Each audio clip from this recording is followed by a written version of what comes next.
Muscle up eli palomiespunnerus on tosi mielenkiintoinen liike, koska siinä on niin pitkä liikerata. Lähdetään ihan roikunnasta ja noustaan sinne tangon yläpuolelle.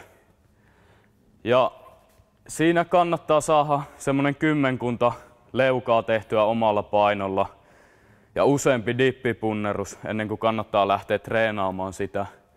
Ja näiden vastuskuminauhojen etuna siinä harjoittelussa on se, että voidaan tehdä sitä ihan täydellisellä liikeradalla alusta asti verrattuna kaikkiin muihin versioihin, niin itse kyllä suosittelen tätä.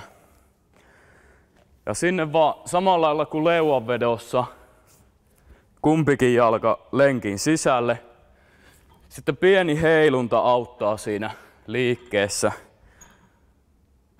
Ja sitten kun ollaan tuolla etuosassa, niin sitten sieltä lähtee voimakas repäisy. Eli täältä lähtee.